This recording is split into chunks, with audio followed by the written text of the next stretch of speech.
The access log said Jonathan Cross opened my family's file 3 days before we met. October 14th, 6:42 p.m. Cross Meridian Tower.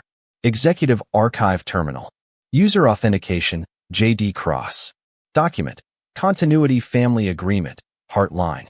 I read the line until the letters lost meaning. My mother slept beside me after cancer surgery. My father occupied the chair near the window, one hand still resting beneath hers. Outside, Mercy South had dimmed the corridor lights for the night. The hospital continued breathing around us. Machines. Footsteps. Water moving through old pipes. Underneath the building, Calder East remained sealed. 40 patients had been moved into independent care. Federal agents guarded the lower elevators. Jonathan's mother was alive. His father was alive. Marcus Vale and Catherine Voss were in federal custody. Cross Meridian no longer belonged to the Cross family alone. And still, one line on my phone made everything feel uncertain again. Jonathan had accessed my family's file before the elevator. Before I criticized his company. Before he asked my name. Before he looked at me as if I had entered his world by accident. My secure phone vibrated with another message from Dana Brooks. Jonathan says he does not remember opening the document. Forensic reconstruction continues. Please do not contact him during the supplemental interview. I did not answer. My father watched me from across the room. What did they find? I looked toward Mom. Her breathing remained slow. The anesthesia and pain medication had carried her into deep sleep. She needs rest, I said. That was not my question. Apparently, directness was hereditary. I showed him the message. He read it. Then read it again. He opened the file. Yes. 3 days before the elevator. Yes. Did he know you were working there? The file was accessed the same day I started. Dad looked down. His expression became harder. He knew. We do not know what he saw. He opened our agreement. An electronic file can contain multiple pages. You are defending him. I am being precise. You only become precise when you are scared. The words found me. I locked the phone. You signed. A blank page and did not remember the agreement attached to it. Dad's face changed. That is different. How? I was desperate. And Jonathan may have been manipulated. He was a billionaire in his own tower. Power does not make manipulation impossible. No, Dad's voice lowered. It only gives him more ways to investigate before keeping quiet. That was the part one could not answer. Even if Jonathan had not understood everything, he had resources, lawyers, security, private investigators, an entire compliance division. He had seen the Hart name. Maybe my father's photograph. Maybe my school records. Maybe the purple sun I drew at 9. Then he entered the elevator and allowed me to believe I was a stranger. Maybe he recognized the family name, but not me. I said. Dad stared. Is that better? No, it was not. I looked toward my mother. Her fingers moved slightly against the blanket. Dad adjusted the edge around her shoulder. The gentleness in his hands made the anger in his face more painful. You trust him, he said. Yes. The answer left without permission. After everything? Yes. Why? I thought of Jonathan surrendering Calder, standing outside the elevator while Catherine ordered him to place me inside, signing away control of Cross Meridian with a plain black pen, asking instead of ordering, refusing to let his feelings become a debt. Then I thought of the access log, a file opened in private, a truth withheld. I trust that he has changed, I said. Dad's eyes narrowed. That is not the same as trusting what he did before. No. Do you know which man you care about? The question entered quietly. The man before the elevator. The man inside it. The man after Calder. They were the same person. That was the problem. Change did not remove continuity. A person could learn and still remain responsible for what he had done before learning. I do not know, I said. Dad leaned back. For once, he did not tell me what to think. At 2:11 in the morning, Dana sent another message. Jonathan's supplemental interview has concluded. No contact until counsel review tomorrow. I remained beside Mom. At 3:20, she woke and asked for water. At 4:05, she complained that the room was too warm. At 4:31, she asked why I was still awake. I told her the pain medication might affect her memory and someone needed to track the doses. She looked at the nurse's medication chart. They are tracking them. I am verifying. Go to sleep. I am fine. You look like a haunted tax auditor. I almost laughed. Then she saw my face. What happened? Nothing you need tonight. Her eyes sharpened. No secret without a record. She remembered the rule we created. Information could be delayed for medical reasons, not hidden indefinitely. I wrote it down, I said. Where? In the family log. What does it say? Information concerning Jonathan's prior access to the Hart file withheld until Margaret is medically stable. Mom considered that. I am medically stable. You had surgery less than 12 hours ago. I did not ask if I was ready to drive. Tomorrow. Her gaze remained on me. Specific time. The boundary around silence. No open-ended later. 9 in the morning. Good. She closed her eyes again. At 8:57, she was awake. At 9, she asked. I told her everything. The altered signature page. The recruitment note. Lila's explanation. The October 14th access log. Jonathan's claim that he did not remember opening it. Mom listened from the bed with her hands folded above the blanket. She looked more tired than the previous night. The pain made each breath shallower. But her mind remained clear. What do you want to ask him? She said. Whether he knew who I was. That is one question. What else? Why he remained silent. Mom nodded. And whether he asked me to present because of my work or because of the family file.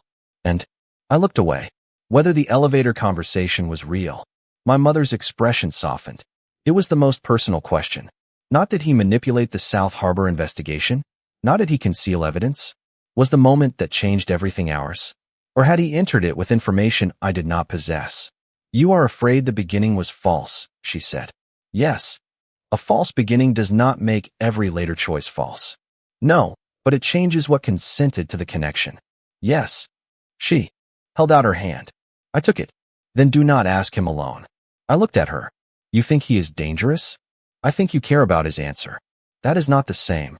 It is enough. She squeezed my fingers. Have a witness. Record it. Give yourself a door.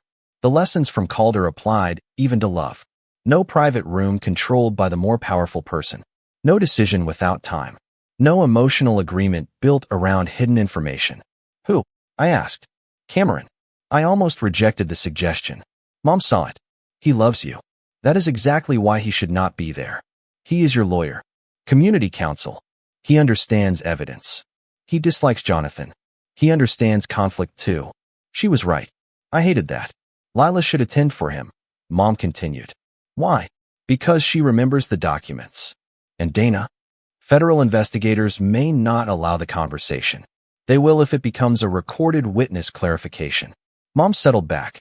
No private elevators. The phrase had become more than architecture. No closed system where one person controlled movement. I contacted Dana at 9:28. She replied an hour later. A recorded joint interview could occur after Jonathan's attorneys and federal investigators agreed on scope. No discussion of sealed criminal evidence. No promises.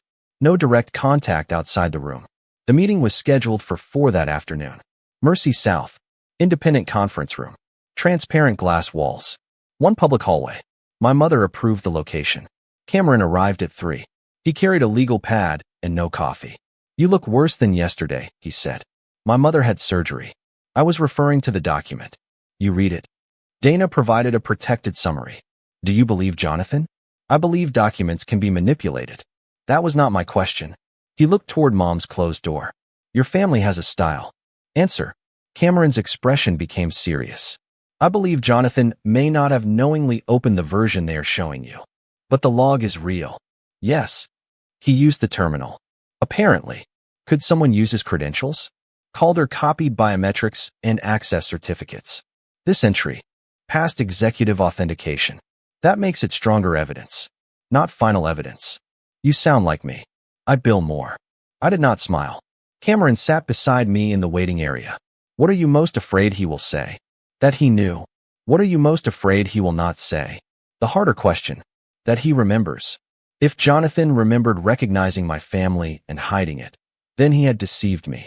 If he remembered nothing, we returned to the uncertainty Calder created around his mind. Either answer damaged something. Cameron leaned forward. You are allowed to pause whatever exists between you. There is no relationship. There is a future dinner. That is not legally binding. No, he looked at me. But emotionally, you have treated it like a promise. I had. Not dinner itself. The possibility. A quiet place outside the emergency. Somewhere Jonathan did not own. A future where we could discover what remained when danger left. Now the danger had entered the beginning. Do you want me to cancel it? I asked. That is not my decision. What do you want? Cameron breathed out. I want you not to be hurt. That is not an answer. Yes, it is. It is not an action. I do not get to choose the action. Another man refusing to turn care into authority. I looked down at my hands. What if he lied? Then you decide whether the lie is reparable. What if he did not? Then you decide whether uncertainty is survivable. What would you do? I am not in love with him. The word entered without warning. I looked toward Cameron. He did not apologize for using it. You think I am? I think you are close enough that the difference is not useful today. At 3:54, Dana entered the hospital conference room. 2 federal investigators followed. Jonathan's attorney arrived next. A woman named Rebecca Shaw. Early 50s. Calm face. No wasted movement. Lila entered alone. She no longer carried Jonathan's schedule. Only a folder of authenticated documents. Jonathan came last. A federal officer walked beside him. He wore a dark suit without a tie. His right hand moved almost normally now. The moment he saw me, something entered his face. Relief. Fear. Then, restraint. He stopped near the door. Evelyn. I did not answer with his name. Not yet. Dana assigned seats. No one sat at the head. Jonathan and I faced each other across the table. Cameron sat to my left. Rebecca to Jonathan's right. Lila occupied the far end. The investigators controlled the recording equipment. Dana stated the terms. This meeting supplements existing witness interviews. No participant should assume confidentiality beyond applicable legal protections. Ms. Hart may end the discussion at any time. She looked toward me. Do you understand? Yes. Then Jonathan. Yes. Mr. Cross, your counsel may advise you not to answer. I understand. Rebecca added quietly. And I will. Jonathan looked at her. I know. Dana began. Ms. Hart, you requested clarification concerning Mr. Cross's access to the Hart continuity file on October 14th. Yes. You may ask. The room became silent. I looked at Jonathan. His gray eyes held mine. No tower behind him. No private elevator. No executive authority. Still, his presence changed the room. I refused to let that answer for him. Did you know my name before we met? I asked. Rebecca leaned toward him. Jonathan did not look away from me. Yes. The answer entered cleanly. No qualification. My body became still. Cameron's pen stopped. Lila lowered her eyes. I forced myself to continue. How? Your onboarding signature triggered a protected witness alert. Why? The Hart file had been attached to an internal preservation order I signed 3 years earlier. You opened it. Yes. You told investigators you did not remember. I did not remember when first shown the access log. And now, parts returned. My chest tightened. What parts? Rebecca interrupted. Jonathan, do not speculate about recovered memory without medical qualification. He looked toward her. I am describing what I recall. That recall may be influenced by documents presented after the fact. I understand. Then back to me. I remember seeing Daniel Hart's name. My father. Yes. What else? A South Shore fabrication claim. What else? A reference to the youngest descendant entering Cross Meridian. Me. Yes. Did. You see my full name? I believe so. Believe. I remember Evelyn R. Hart. The room disappeared around the sentence. He knew. Not only the family. Me. When? I asked. October 14th. My first day. Yes. What did you do? I asked Lila to verify whether your recruitment had come through the executive office. Lila spoke. I confirmed it had not. Did you ask who hired me? Yes, Jonathan said. Martin Keller's division. Did you investigate? I initiated a sealed access review. Why sealed? Because Marcus controlled parts of executive security and Martin's account had appeared in the earlier corruption inquiry. You suspected them? Yes. Did you suspect Calder? I did not know Calder's name. What did you suspect? That Hart descendants were being monitored through an old settlement structure. My voice sharpened. And you let me continue working there. Jonathan accepted the accusation. Yes. Why? Because removing you immediately would alert whoever created the file. Cameron shifted beside me. I felt it. You used me as bait. No, the answer came quickly. I stared. Jonathan corrected himself. I told myself I was protecting your position while investigating. That was not what happened. No, what happened? He held my gaze. I allowed your presence to continue because it gave me a path toward the people behind the file. There it was. Not the word bait. The function. My employment. My family history. My body inside the company. A path. You used me. Yes. The admission hurt more than denial would have. What protections did you put in place? A no termination hold. Restricted access to your personnel file. Monitoring on Martin Keller's account. Did you tell me? No. Did you ask my consent? No. Did you inform outside counsel? No. Why? I did not trust company counsel. Did you contact federal authorities? No. Why? I did not have evidence of a crime. You had a secret family agreement connected to an injured worker and an employee you had never met. Yes. You had enough to warn me. Yes. The word entered each time. No defense. No attempt to persuade. That made the betrayal clearer. You knew my name before the elevator. I said. Yes. Did you know my face? He hesitated. Rebecca touched his arm. Jonathan did not look at her. Not before that night. How can you be certain? The file contained childhood and school photographs. Nothing current. I thought of my graduation photograph. My employment file. Onboarding included my identification. I did not open your personnel image. Why? I wanted to minimize access. The answer sounded almost moral.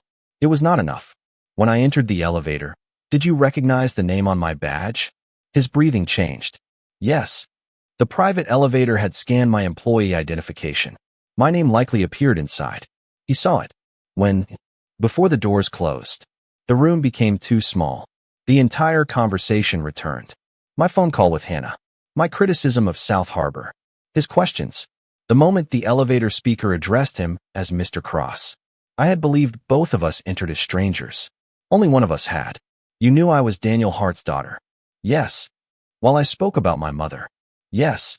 While I criticized your relocation model. Yes. While you asked where I worked. Yes. You already knew. I knew your department. Why ask? His face tightened. To hear what you would say. My stomach turned. A test. Yes. The word was almost inaudible. You tested me. Yes. Like Calder. His face changed.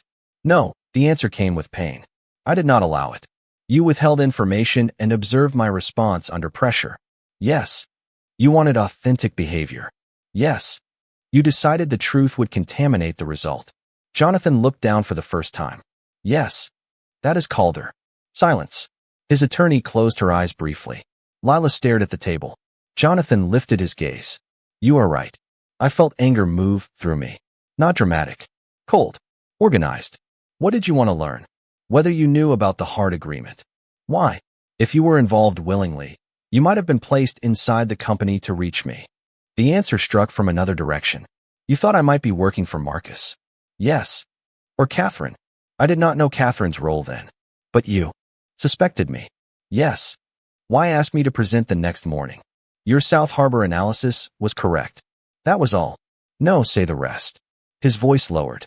I wanted you close enough that I could determine whether you were a threat. The confession became physical. My hands went numb. For days, I had remembered the presentation as the moment Jonathan saw my work. He had. But he also saw a possible enemy. A descendant placed near him. A Calder variable. Did you believe me after the presentation? I asked. I believed your analysis. That was not my question. No, he breathed slowly. I did not know whether to trust you. When did you? The hospital. Which one? When your mother collapsed. Why? Because you asked me to protect the files and stayed with her. That proved nothing. No, he looked toward me. But it was the first moment I understood that everything you did was not arranged around me. The arrogance in the realization almost made me laugh. You thought it might be? I had spent decades believing every danger eventually concerned my company. And now I understand that my company inserted itself into dangers that existed for other people. I looked toward Dana. Was this in his supplemental testimony? Yes, she said. He admitted recognizing me in the elevator? Yes. Why was I not told immediately? The interview concluded after midnight. We were verifying supporting evidence. I turned back toward Jonathan. You allowed me to believe our meeting was accidental.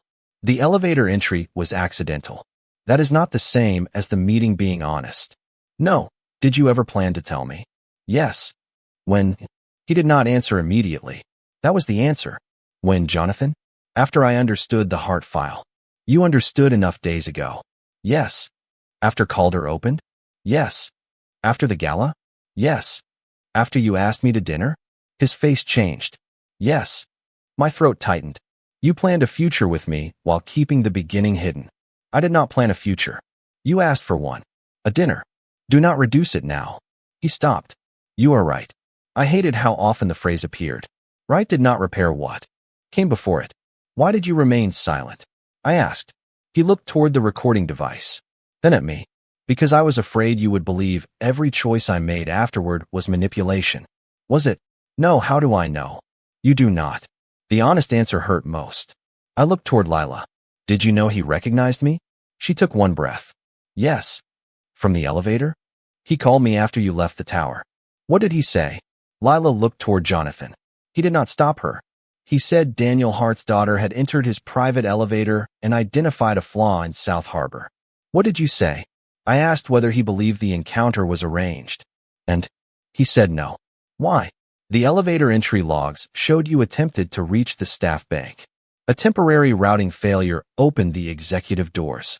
A technical accident. Apparently. What else? Lila's expression became painful. He instructed me not to interfere with your presentation. Not to interfere. Yes. Because he wanted to observe me. Yes. I sat back. Every good thing inside the first days now carried another layer. He listened because he respected my work. And because he was evaluating me. He restored my access because Martin blocked me. And because my search produced evidence he wanted. He protected my family. And because the Hart line connected to his father. Motives were rarely clean. But hidden motives removed my ability to choose what relationship I was entering. I need a break, I said. Dana stopped the recording. No one moved toward me. Good. I left the conference room and entered the public hallway. Hospital visitors passed. A man carried flowers. A woman argued quietly with an insurance representative. An orderly pushed an empty bed. Ordinary life moved through the building while my beginning changed behind a glass wall. Cameron joined me after 1 minute. He remained several feet away. Do you want me here? Yes. He stepped closer. Not too close. I feel stupid, I said. Why? I believed him. He told you part of the truth. That is not better. No, I thought he saw me. He did. As what? Cameron looked through the glass at Jonathan. At first, evidence. The word landed. And later. You know later better than I do. Do I? Yes. He faced me. Do not let his original motive rewrite your own experience. He controlled the information. Yes. That changed my choices. Yes. But I still chose. Yes. Both truths. Again. I told him I was glad the elevator was not wrong. Cameron's face softened. You may no longer feel that. I do not know. You are allowed not to know. I promised dinner. You agreed to a future possibility under incomplete information. Is that consent? No, the answer came clearly. You can withdraw it. Even if his feelings became real? Yes. Even if mine did? Yes. No debt. No cage. The rule had to apply in love too. I looked toward my mother's room. I should leave. Do you want to finish the interview? No, then end it. I returned to the conference room. Dana restarted the recording only to document my decision. I am ending the meeting, I said. Jonathan's face remained controlled. His eyes did not. I understand. I do not want direct contact. He went still. For how long? The question was careful. Until the forensic review is complete. Yes. And until I decide otherwise. Yes. No messages through Lila. Yes. No asking my family about me. His expression changed. I will need to communicate with Daniel regarding testimony. Only through counsel. Yes. No private apology letter. The faintest pain entered his face. Yes. I looked toward Rebecca. Will you ensure that? I will. Jonathan did not argue. I stood. He remained seated. No reach. No declaration. No attempt to use the connection he said he cared about. That restraint mattered. It did not erase the deception. I left. At 5:12, I returned to my mother's room. She was awake. Dad sat beside her. Hannah had brought Lily for a short visit. Senator remained banned from the hospital. Lily held a new drawing. A tower with all the doors open. She had placed birds on every floor. Mom looked at my face. How did it go? He knew. Dad became still. How much? My name. The family connection. That I had joined the company. Before the elevator? Yes. What did he want? To determine whether I was connected to the people behind the file. Ryan entered as I said it. He stopped. He thought you were a spy? Possibly. I knew I hated him correctly. Ryan. No. He watched her. Yes. He used her? Yes. My brother's hands closed. Dad stood. Do not. Ryan stared at him. You are defending Cross. I am stopping you from turning anger into another wall repair. Ryan looked toward Mom. She was too weak for shouting. He stepped back. What happens now? Hannah asked. I ended contact. The words felt final even though they were not. Mom watched me. For how long? I do not know. Did you give him conditions? Yes. Good. Lily looked between us. Is Mr. Cross in trouble? Yes, I said. Did he do a bad thing? Yes. Is he bad? Every adult became silent. Children insisted on categories because adults often taught them that safety required simple answers. Good people, bad people, strangers, family. The truth was harder. He made a choice that was wrong, I said. More than one. Yes. Did he say sorry? Not yet. Why? Because saying sorry before telling everything can become a way to make someone forgive you. Lily considered that. Can he say it later? Yes. Do you have to forgive him? No, do you want to? I do not know. She nodded as if uncertainty were an acceptable answer. We were teaching her a different inheritance. At 6:30, news of Jonathan's supplemental testimony reached the press. Former CEO knew of Hart family before elevator encounter. Jonathan Cross admits he tested young analysts' loyalty. Romance narrative collapses amid Calder revelation. The word romance appeared before surveillance. Again, articles described me as naive, ambitious, manipulative, manipulated. Few focused on the real issue. A powerful executive possessed hidden information about an employee and observed her without disclosure. The public preferred deciding whether I was victim or seductress. Complexity performed poorly online. At 7:05, Cross Meridian shareholders filed an emergency petition to suspend the restitution agreement. Their argument claimed Jonathan's undisclosed conflict with me corrupted the negotiations. The document stated, Mr. Cross's decisions were materially influenced by a personal attachment arising from an encounter he had already investigated and controlled. The phrase controlled the encounter was not entirely true, but it was close enough to be dangerous. If the agreement fell, the community land transfer paused.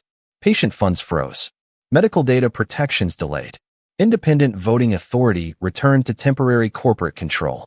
The price of Jonathan's silence expanded beyond us. Cameron called. The petition will be heard tomorrow morning. Can they void the agreement? They can request an injunction. Will they get one? I do not know. What do they need? Evidence that the signing process lacked independent consent or relied on fraud. It had patient representatives and court supervision. Yes. But Jonathan did not disclose knowing me before the elevator. Yes. Did that matter to the agreement terms? Legally, maybe not. Politically, absolutely. What can I do? You may need to testify again. I looked toward Mom. Her eyes were closed. The surgical monitor continued its steady rhythm. I just ended contact. You would not be testifying for him. For the agreement. Yes. The system created another cage. Defend the agreement and appear to defend Jonathan. Remain silent and risk patient care, community land, and data rights. Catherine would have appreciated the design. Who filed the petition? I asked. Wexler's firm and a coalition of institutional shareholders. Peter Wexler is under investigation. He has not been charged. Who signed the affidavit? Cameron paused. Martin Keller, my former manager. Arrested. Still cooperating selectively. His affidavit claimed Jonathan instructed him 3 years earlier to place me inside risk and compliance. The note bearing JDC initials. Lila said she wrote them under a general recruitment directive. Martin offered another story. He claimed Jonathan personally ordered the placement and later asked Martin to assign me to South Harbor. If true, the elevator had been arranged more deeply than Jonathan admitted. Does he have evidence? I asked. An email. From Jonathan? From his executive account. What does it say? Cameron read it. Place EH within South Harbor review exposure. Maintain ordinary reporting line. Do not disclose protected family status. Signed, JDC dated October 12th. 2 days before I started. 5 days before the elevator. My body went cold. Did Lila know? She says she has never seen it. Authentication. Preliminary metadata appears valid. Another real document. Another possible repurposed authorization. How many versions of truth can one system create? As many as people sign without seeing. I thought of Jonathan's admission. He had asked Lila to investigate my placement after my onboarding. If he had already ordered it on October 12th, that statement was a lie. Unless the email was false. Or sent from his account by someone with his credential. Catherine copied biometrics. Marcus used dormant certificates. Martin accessed executive systems. Every piece of evidence could be genuine and still tell a false story. Do not send me the email, I said. Why? I will see what I expect. Cameron became quiet. That is unusually wise. Record the moment. I already did. At 8:18, Dana confirmed the email had entered the federal investigation. Jonathan denied sending it. His executive account had authenticated through voice and biometric confirmation. No simple stolen password. He claimed he did not remember the communication. Again, memory. The explanation that could be true forever. The defense no one could fully disprove. I hated what Calder had done to him. I hated what uncertainty did to everyone around him. At 9 o'clock, my mother's blood pressure dropped. The nurses entered quickly. The monitor alarm changed. Every thought about Jonathan disappeared. Dad stood near the wall. Hannah gripped my arm. The surgical team evaluated Mom for internal bleeding. For 17 minutes, no one explained anything. Then Dr. Patel arrived. The drop came from medication and dehydration. No evidence of new bleeding. They adjusted fluids. Her pressure stabilized.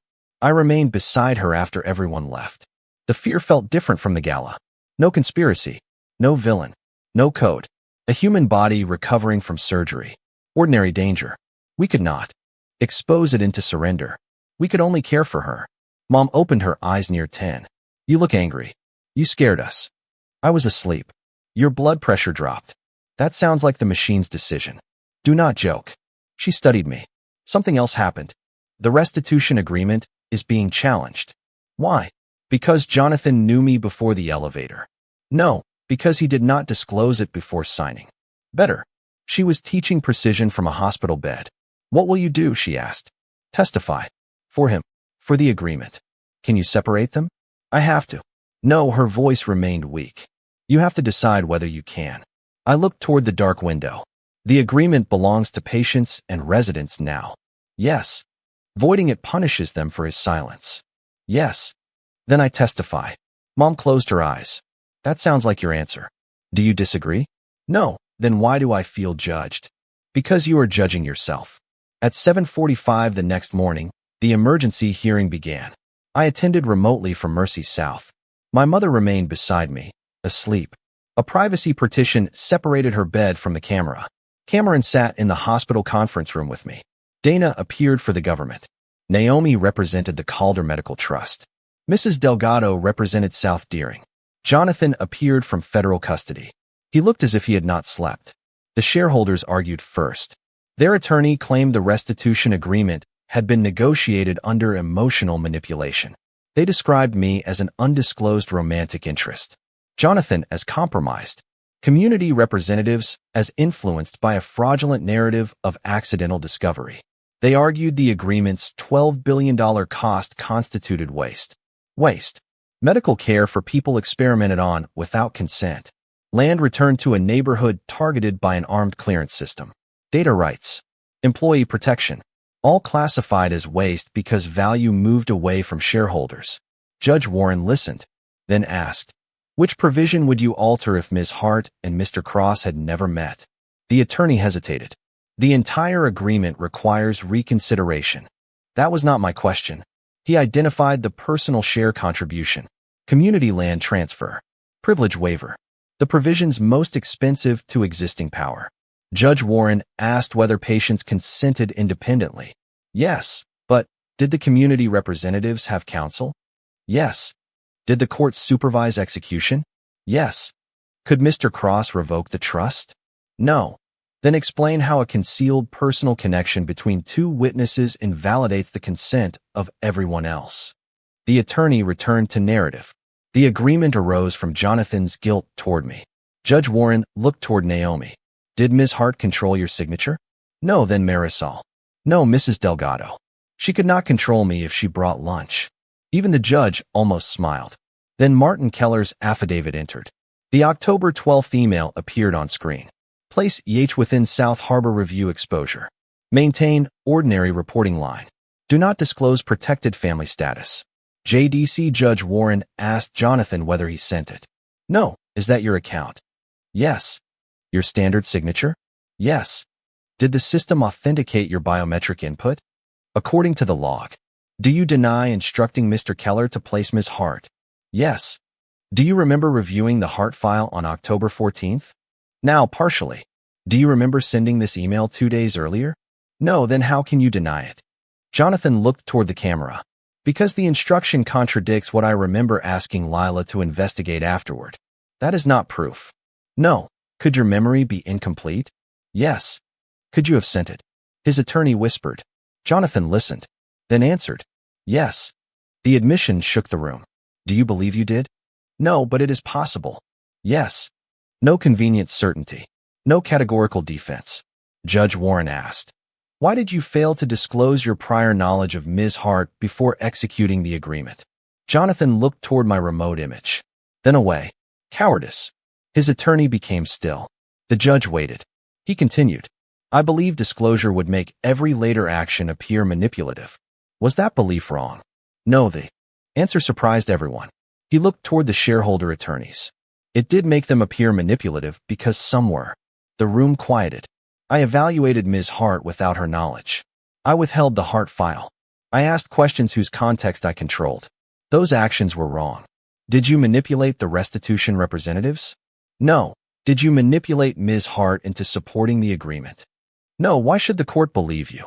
It should not rely on my credibility. Jonathan looked toward the agreement. It should examine their independent process. The same principle. Do not trust the powerful man. Build something that survives him. Judge Warren called me.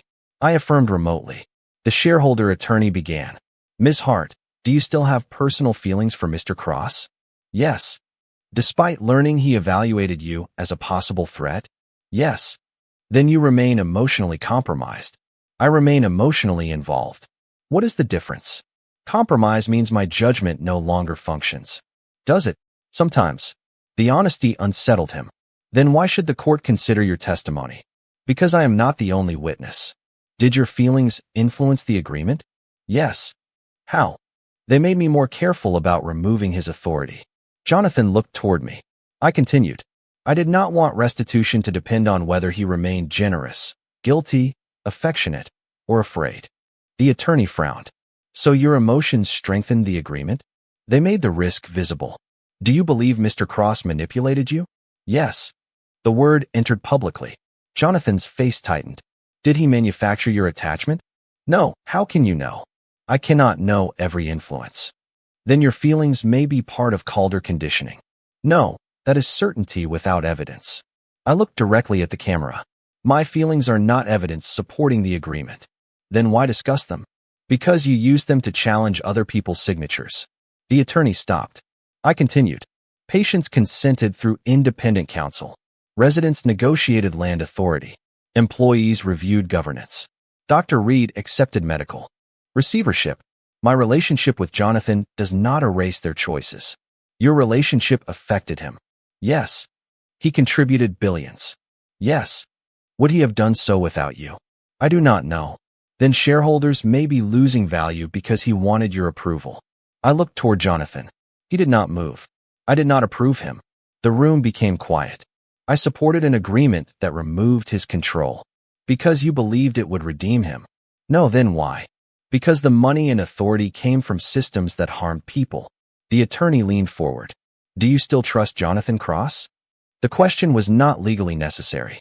It was politically perfect. Everyone waited. Jonathan did not look away. I answered carefully. I trust some of his recent choices. That was not my question. No, the phrase returned. I had used it on others. Now it forced me toward the center. Do you trust him? Not with information about me he has not disclosed. Jonathan's face changed. Do you trust his account of the October 12th email? I do not know. Do you trust that he did not intentionally place you inside Cross Meridian? I do not know. Do you believe he loves you? Cameron objected. Judge Warren sustained it. But the question remained in the public air. The attorney changed direction. If evidence proves Mr. Cross deliberately arranged your employment and elevator encounter, would you withdraw support for the agreement? No, he looked surprised. Why? Because the agreement does not belong to our love story. The words left before I decided whether to use love. The room became completely still. I continued. It belongs to patients, workers, employees, families, and neighborhoods. Jonathan's conduct toward me may change what I choose personally. It does not restore his right to own what the agreement transferred. The attorney had no immediate response. Judge Warren recessed for 30 minutes. At 11:52, she returned.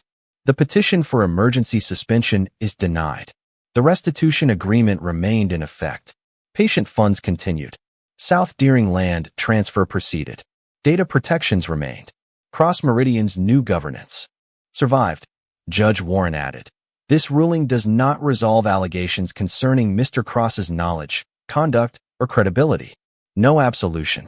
No erasure. Only separation of issues. The system did not collapse because one relationship changed.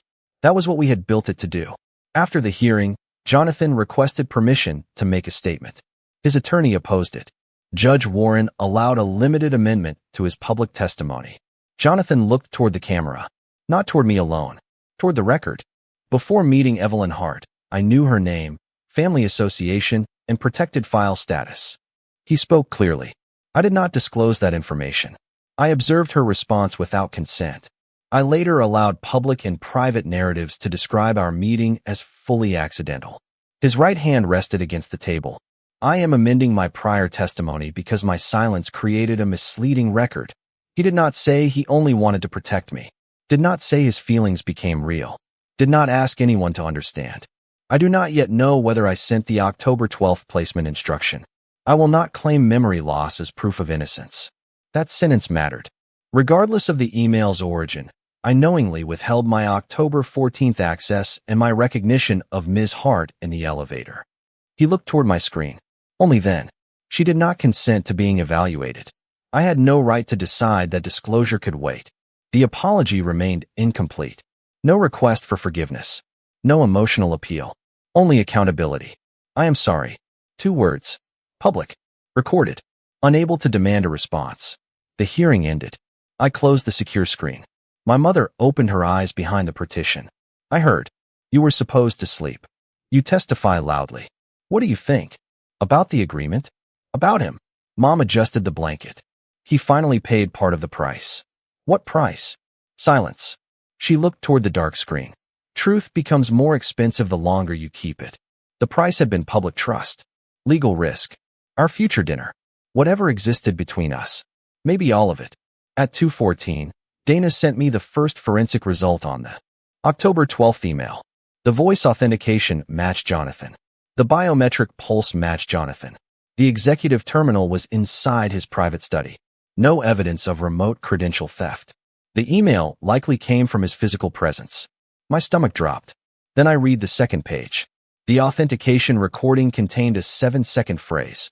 Authorized protected candidate placement under standard reporting. Jonathan's voice. Real. But the written email contained additional language not spoken aloud. Place within South Harbor Review exposure. Do not disclose protected family status. The system had expanded a general voice authorization into a specific instruction. Someone attached my identity afterward. The same method as the continuation agreement. Authentic authorization. Altered scope. But one question remained. Why had Jonathan authorized a protected candidate placement at all? Dana's note answered partially. The original request came from a sealed internal corruption program created after an anonymous warning. The warning arrived October 11th, 1 day before the email. It named a Hart descendant. Risk and compliance. South Harbor. 82. The sender had used an internal analog messaging system inaccessible from outside the tower. The message ended with one line. Let her reach the elevator. My heartbeat stopped. The elevator. Not accidental. Or not fully. Someone inside Cross Meridian had planned for a Hart descendant to reach Jonathan's private elevator. I called Dana. Who sent the warning? Unknown. Marcus. Possible. Catherine. Possible. Lila. No evidence. Martin. Under investigation. Did Jonathan see the line about the elevator? The version routed to him omitted it. Who saw the full version? Executive security. Who controlled executive security? Marcus. The encounter may have been arranged by the people Jonathan suspected. He authorized a protected placement without knowing the identity.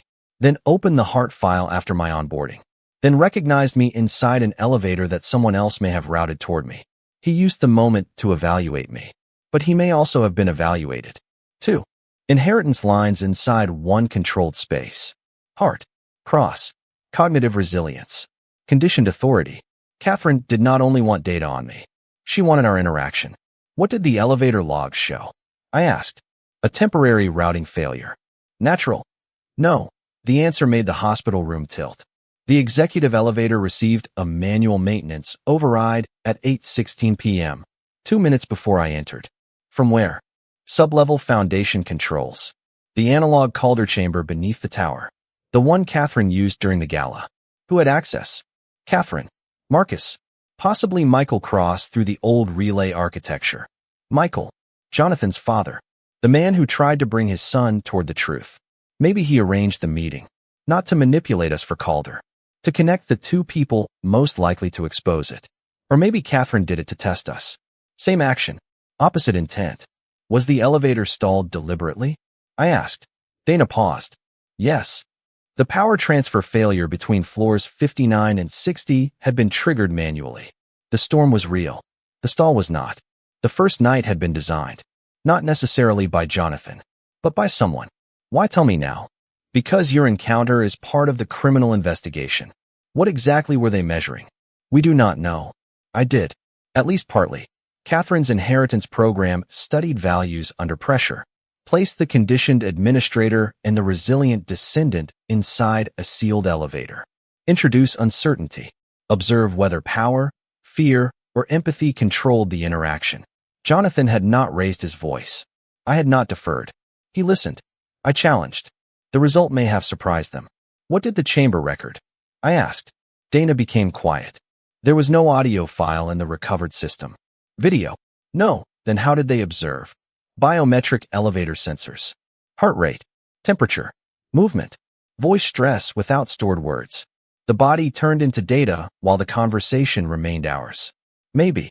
Dana continued. One additional item was recovered from the analog chamber. What? A sealed paper envelope. Addressed to whom? You. My pulse changed. From Jonathan Cross. That is impossible. The envelope was dated October 14th. Before the elevator. Before we met. What does it say? We have not opened it. Why? It is marked personal attorney-client preservation. Whose attorney? None listed. Then why not open it? Because Jonathan says he wrote it, but does not remember placing it beneath the elevator. The uncertainty returned. Always memory. Can I receive it? After chain of custody processing. When? This afternoon. At 4:05. Dana brought the envelope to Mercy South. Cameron attended. So did a federal evidence officer. My mother was awake and insisted the privacy curtain remain open. The envelope was cream-colored. My name appeared on the front. Evelyn R. Hart. Jonathan's handwriting. No title. No address. The date appeared in the upper right corner. October 14th. The day he opened my family file. The back seal had remained intact. The evidence officer photographed it, then handed it to me. My fingers hesitated. Mom watched from the bed. You do not have to open it now. The existence of refusal again. I looked toward Cameron. Legally, it may become evidence once opened. It already is evidence. Yes. Will reading it affect my testimony? Possibly. Everything affected testimony. Everything affected feeling. No clean room remained. I broke the seal. Inside was one sheet of paper. No company letterhead. No executive stationery. Plain white paper. Jonathan's handwriting covered half the page. Evelyn Hart, I do not know you. I know your father's name. I know someone attached your employment to a protection order I signed without seeing the people beneath it. I know the number 82 appears beside South Harbor, your family, and an investigation I failed to finish 3 years ago.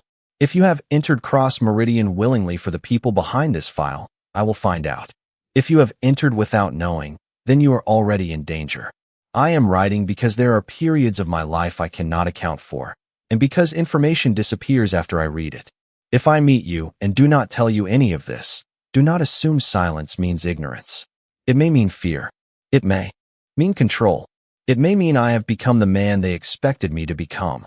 Do not trust me because I am honest once. Make me prove it repeatedly. At the bottom, beneath his signature, another line had been added. Not in Jonathan's handwriting. Red ink. The elevator will decide which of you remembers. I stared at the sentence. My mother asked, "What does it mean?" I do not know. Dana examined the page without touching it. The red line may have been added after Jonathan sealed the envelope. By Catherine. Possible. Marcus. Possible. Michael. Unknown. Cameron pointed toward the paper. Why address a letter to someone he claimed not to know? He knew my name, I said. But why place it beneath the elevator? He feared information disappeared after he read it. A physical record outside company systems. A message to the person named in the file. Maybe he intended to find me. Maybe he never had the chance before the elevator was rerouted. Maybe someone took the letter and placed it inside the Calder chamber. The line in red changed its purpose. Warning became experiment. I read Jonathan's words again. If I meet you and do not tell you any of this, do not assume silence means ignorance. It may mean fear. It may mean control. He had predicted his own failure. That did not excuse it. Awareness increased responsibility. He knew silence might harm me, then chose it anyway. But the letter proved something else. Before we met, he suspected his memory and behavior were being manipulated. He wrote outside the system because he did not fully trust himself. The man in the elevator had not entered with total control. He entered watched, tested, afraid. So had I. What does which of you remembers mean? Mom asked again. Naomi joined through secure video. She examined the red ink and Calder phrasing. Phase 5 tested memory transmission through stress association. Transmission? I asked. Not literal transfer. Whether one subject's cues triggered suppressed memory in another. Jonathan remembered steam after seeing my father's watch. Yes. My presence could have triggered his memories. Possibly. And him. Naomi looked toward me. Your childhood. Records include an unexplained medical incident. My body went cold. What incident? Age 9. 3 days after the South Shore accident. I looked toward Dad. His face changed. What happened? I asked. He stared at Mom. She closed her eyes. No more silence, I said. Mom opened them again. You had a fever. That is not an unexplained medical incident. You fainted at school. I remember that. Do you? I opened my mouth. The memory arrived as fragments. Purple crayon. A hallway. The nurse's office. A man wearing a gray coat. Then nothing. What happened after I fainted? Dad looked toward the floor. An ambulance took you to Calumet County Medical. Mercy South before the name changed. The hospital above Calder East. My chest tightened. How long was I there? 6 hours. For a fever? They said dehydration. Did you see me? After. Where was Mom? In surgery. The day Marcus used my mother's medical emergency to obtain Dad's signature. The day my family became a control line. What did they do to me? Naomi read from the recovered inheritance file. Blood collection. Neurological baseline. Memory stress exposure. I stopped breathing. I was treated. No compound administration is listed. Listed. No evidence currently shows drug delivery. What is memory stress exposure? Naomi's face tightened. Images. Sounds. Voice cues. Controlled fear association. At 9 years old. Inside a hospital.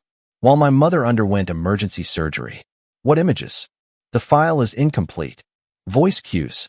Unknown. Dad covered his mouth. I left you with a nurse. You were injured. I left you. You did not know. I should have. No, my voice sharpened. Do not make this your confession. He stopped. My hands began shaking. I looked at the red sentence. The elevator will decide which of you remembers. Maybe I had missing memories too. Not years. Hours. A childhood hospital visit buried beneath fever and fear. Perhaps meeting Jonathan was designed to trigger both of us. What would I remember? I asked. Naomi looked toward the recovered file. Possibly Michael Cross. Jonathan's father. Why? His Calder movement log places him at Calumet County. Medical the day you were evaluated. The room became silent. Michael had been inside the hospital when I was 9. Maybe he saw me. Maybe he tried to protect me. Maybe my childhood mind carried a face I later met inside his son. I closed my eyes. A memory came. Not complete. A man kneeling beside a hospital bed. White hair. No. Dark then. His hand holding a purple crayon. He said something. I could not hear it. Then another face behind him. Younger. Gray eyes. A photograph. A monitor. Jonathan. Not present physically. His image may have been shown to me. The crosshair. The conditioned administrator. My childhood baseline connected to him before we ever stood in the elevator. I opened my eyes. I remember a photograph. Naomi leaned closer. Of whom? Jonathan. My mother stared. How? I do not know. The memory remained distant. A photograph on a clipboard.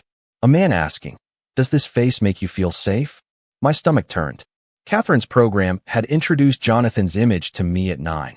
Maybe my reaction had been recorded. Maybe when I saw him at 49, something in me recognized what my conscious mind did not. My feelings. My trust. The immediate sense that his silence contained more than power. Had Calder planted that? The question was unbearable. Cameron saw my face. Evelyn, what if the connection is conditioned? No one answered immediately. Naomi did. Recognition is not obedience. You do not know what they showed me. No, they may have associated him with safety. Or danger. I felt both. That is normal in the context you met. Normal does not mean untouched. No, she did not offer false certainty. Calder may have influenced familiarity. It did not write every conversation, value, boundary, or decision afterward. How do I know? You cannot separate a human life into pure and impure influences. The answer frustrated me. It was also true. Parents shaped us. Poverty shaped us. Stories, fear, illness, teachers, institutions, trauma. None of us developed without influence. The moral difference was consent and intent. Calder had interfered deliberately, but interference did not own the rest of my life unless I allowed it to define every choice. Can memories be recovered? I asked. Possibly. Carefully. Not through pressure. Can Jonathan trigger them? Possibly. The idea frightened me. Then I should not see him. Not for memory recovery. What about ever? Naomi looked at me. That is not a medical decision. The letter remained in my hands. Do not trust me because I am honest once. Make me prove it repeatedly. Jonathan had written the rule before he failed it. At 5:22, Dana allowed me to send one message through counsel. Not direct contact. A factual request. I asked Jonathan whether he remembered writing the letter. His response arrived an hour later. I remember beginning it. I do not remember the red sentence. I do not remember placing it beneath the elevator. I remember wanting to warn you before I knew your face. I chose not to warn you after I did. No excuse. No request. I read it beside my mother. Then wrote one response. The forensic review continues. My no-contact boundary remains. He answered only, understood. At 7:40, federal investigators searched the analog elevator chamber again. Behind the panel that held Jonathan's letter, they found a cassette recorder. Older than the Calder digital systems. Physical tape. No remote alteration. One recording. Dated 15 years earlier. October 17th. The night after South Shore fabrication. The night Jonathan crashed his car. The voice belonged to Michael Cross. He sounded younger. Urgent. If Jonathan reaches the Hart girl, do not separate them. Eleanor's response followed. They are children in different years. Michael said, not forever. The program will bring the lines together when it needs them. Eleanor asked, why? Michael answered, because Daniel's family resists what ours obeys. The tape crackled. Then one final sentence. When the elevator stops, one of them must tell the other what was taken. The recording ended. I stared at the transcript. What was taken? Dad asked. Memory. Consent. Time. Maybe all three. The elevator stall had not been created simply to observe us. Michael believed bringing us together could reveal something Calder had removed. Something inside Jonathan. Something inside me. The program brought the lines together because it needed them. Michael wanted us together because he believed we could break it. Same encounter. Two competing intentions. That was the story of everything around us. Technology built to protect workers became a compliance system. Medical care became recruitment. Scholarships became observation. Love became leverage. Silence became protection until it became a cage. What did they take from me? I asked. No one knew. The answer remained somewhere inside the childhood hours I could not remember.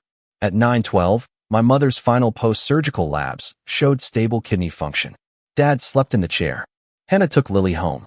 Ryan went to check the house. I remained beside the window with the transcript in my hands. Across the city, Cross Meridian Tower stood dark on its upper floors. The executive elevator remained open under federal seal. Jonathan sat inside another controlled room, waiting for evidence to decide what memory could not. I cared about him. That was true. He had manipulated me. Also true. He had been manipulated. True again. His silence had a cost. My trust. His credibility. The stability of an agreement affecting thousands. The future we had almost allowed ourselves to imagine. But silence was not the only thing with a price. Truth demanded one too. It required giving up the simple version where Jonathan was either the man who saved us or the man who planned everything. He was neither. He was a person shaped by power, damaged by control, and still responsible for the moments when he chose to repeat what had been done to him. I was not only the woman he tested. I was not only the child Calder observed. I was not only the analyst who found 82.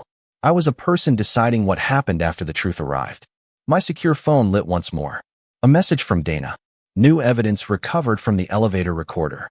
There is a second voice on the tape after Michael and Eleanor leave. I opened the attached transcript. The speaker was a child.